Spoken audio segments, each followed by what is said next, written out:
It would be a crazy thing if Effie was like Mecca's daughter. Or something crazy like that. Something like that, or like niece or some shit.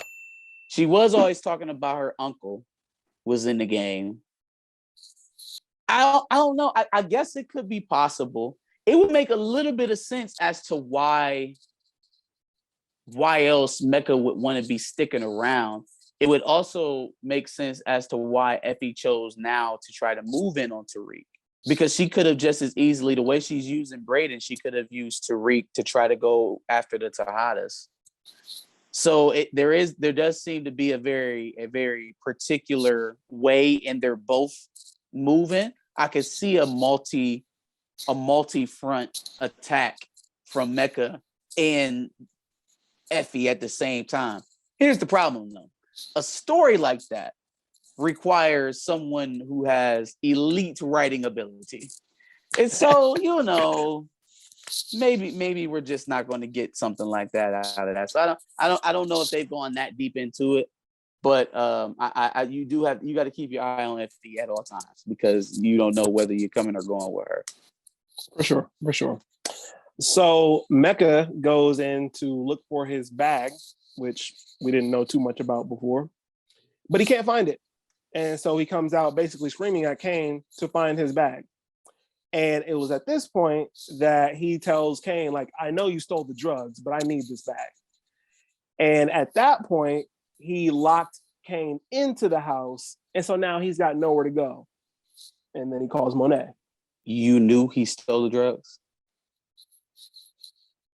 You knew he was involved in stealing the drugs? Why did you kill Chef?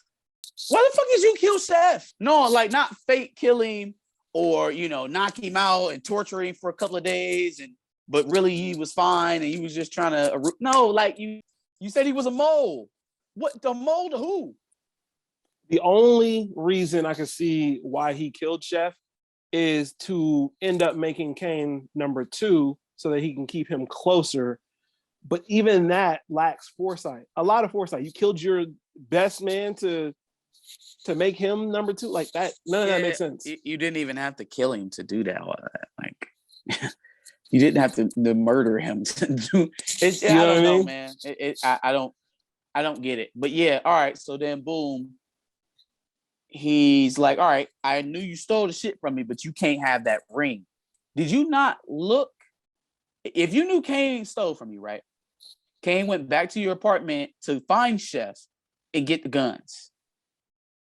You got robbed. You knew Kane did it. Did you not look for the ring after you got robbed? Nope. Like, because that was the first time you thought to go look for your shit.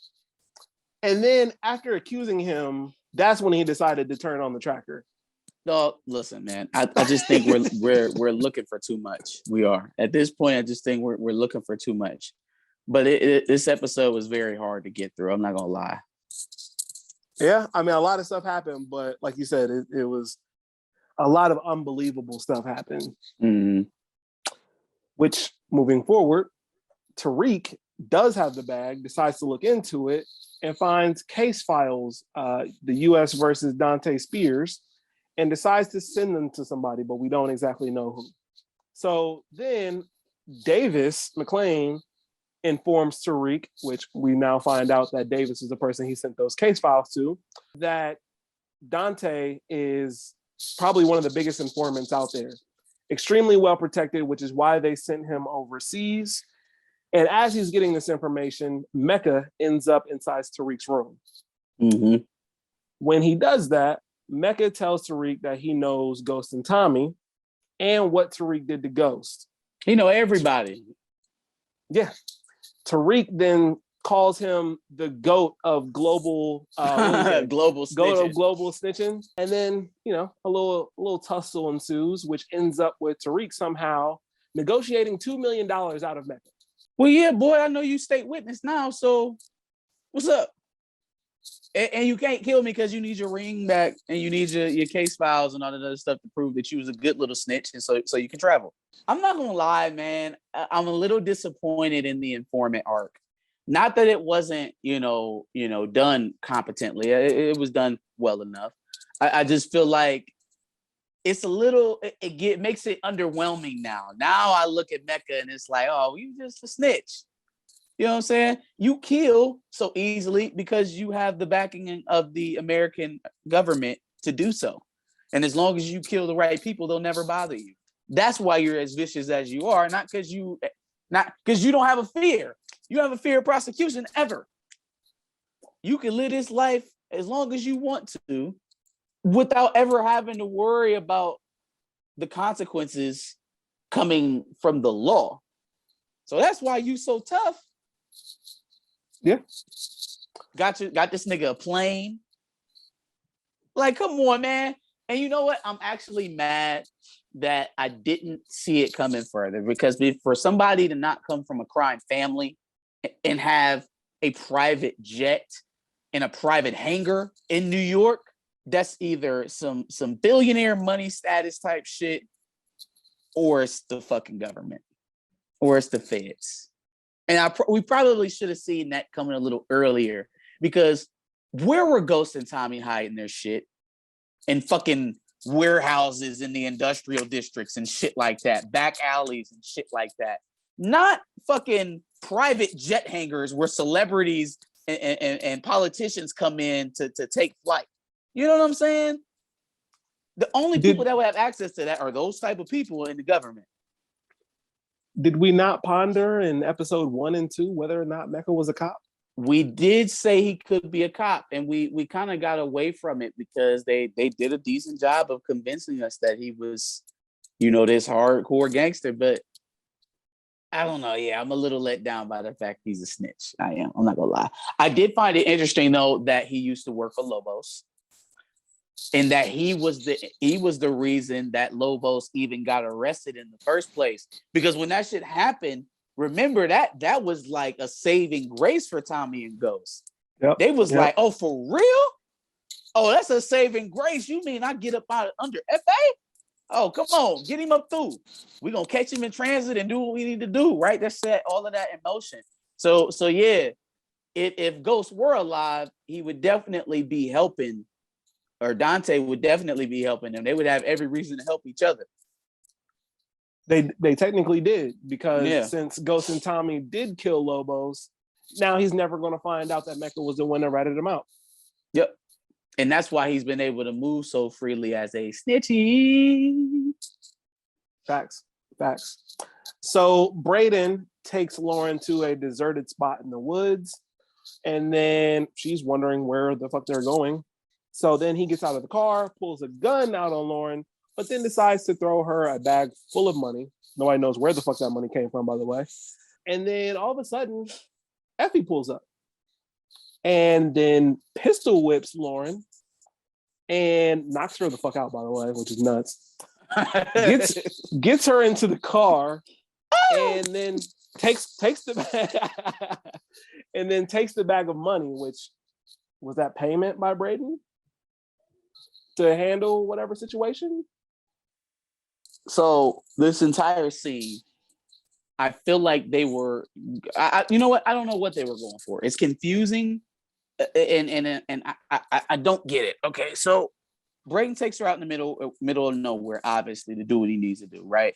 Pulls her out of the car, puts the gun to her face to give her money. Why did that happen? Why did you do that? It's giving me Monet breaking the back window of Milgram's car only to open the door the normal way from the outside and to sit down in the back seat. I didn't understand that. That was overly dramatic, and I'm not completely sure why it happened that way, because it wasted time. If you notice, that whole stare down scene in the ensuing conversation is what allows Effie to catch up, to arrive. So was that planned?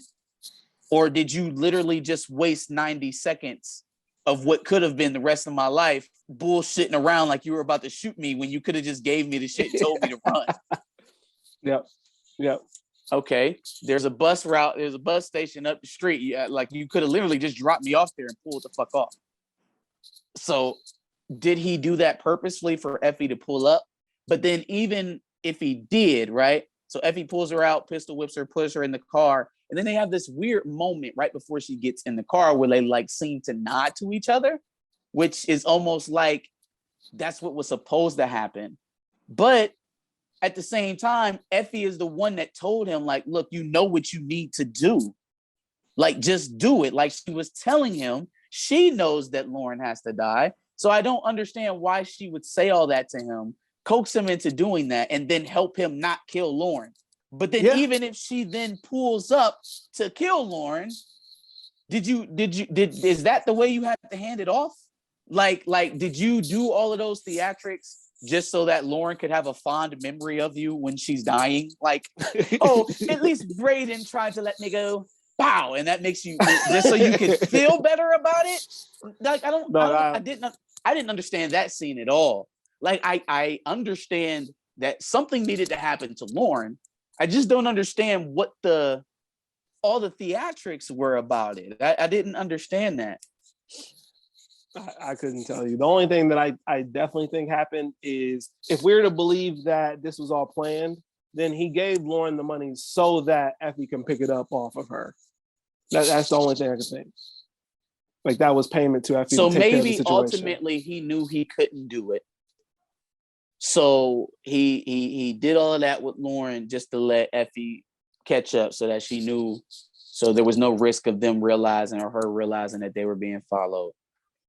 That's what the theatrics was about. And so the payment was for doing Lauren in because he knew he couldn't do it. That's the only thing I can think of. I mean, the only thing that kind of makes sense. Again, there was no reason for hey, I'm about to let you go. You can go get on the bus station with all this money. There was really no reason for that. We could have just sat there and waited for Effie to fucking pull up. All right, go get in her car. Like, what was here you go, Effie, here's your payment. I don't know what all of that was. No clue, bro. So Mecca pulls up back to his house to basically yell at Kane, but then realizes that Monet is also standing right there. And so as Monet is explaining that this is Dante and Mecca, Kane starts to realize, oh, this is both of them. They're the same person. And then basically Monet says, look, all of my kids are coming with us to wherever we go, but first you have to kill Lorenzo. Which is absolutely fucking nuts. Okay, so let's start with the conversation, the heartfelt goodbye that Kane was trying to give to his mother. And she was just like, nigga, shut up. What did you say his name was? Where you at? Seems like she's talking to him too. Like, hey, Kane was just giving up. He was like, hey, he about to kill me. But at least he'll leave y'all alone after that. Tell Diana and Drew I love them. Which is so uncharacteristic of Kane. He was just giving up. And then she like talked it through to him. Like, hold on, man. Let me get this straight. He gonna kill you, but he left you alone in his apartment with a gun. And a phone. Send me a picture of this Mecca. Like, so hold on. Wait. Nobody wanted to actually see what the connect looked like. Y'all were completely fine. The only one that actually wanted to meet this nigga in face to face was Lorenzo. Everybody else was just cool with, oh yeah, that's cool. Mecca, you say? Okay, fine. Sounds like a trustworthy individual. I don't need to witness this man ever. I never need to meet this person. Like, at no point, Monet, did you say, what does he look like, Kane? Pull him up on IG. Let me see what he looked like. Episode 9, huh? Yep. So the last thing we see is Effie seemingly regretful of whatever it is that she just did alongside whatever music playing. She did her soul in, but when she killed Lauren, she know it.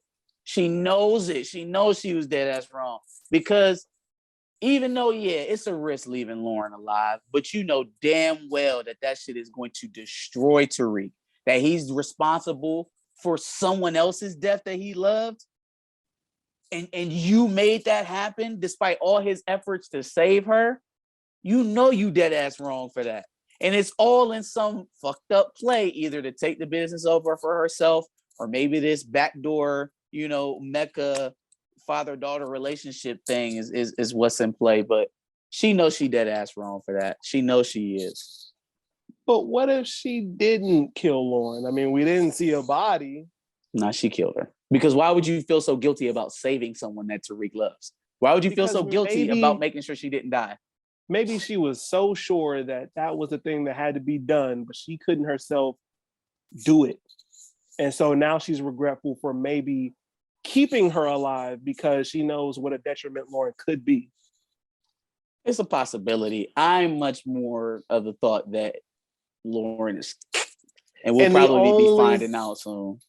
The only other reason I would believe that is in the first scene, it's a whole bunch of people that Tariq killed off, right? Mm. But then Tariq stops Lauren from actually going into the room and joining all those people before she actually goes into the room. Which is that death? Is that dead people? Symbolic. So I mean, I guess if we're going to use that, right? If we're going to take that, then I guess Ghost is alive because Ghost wasn't in the room either. Technically. Yeah, possibly. But his name was listed in the room by the phone. So technically he was in the room. Calling to the room and being in the room ain't same thing. The upper room is the upper room. You're either there or you're there, or you're not there. That's a fact. That's a fact. Look, I'm not here to say for sure Lauren is dead or for sure Lauren is not dead. I just think there's something to think about there. Because she was for sure regretful about something, but what that thing was, we don't know yet. We'll see. Any other thoughts about episode 9? Give us your thoughts on episode 9 of Power Book 2 Ghost in the comments below. What did you think about Tariq's ordeal? What do you think about EFFIE making her moves, Brayden? Give us your thoughts. And make sure you check out our Power playlist full of all the reviews. We review all the Power shows, Raising Kanan, Power Book 2 Ghost, and soon to be Power Book 4 Force. And make sure you subscribe. We like to do this every week.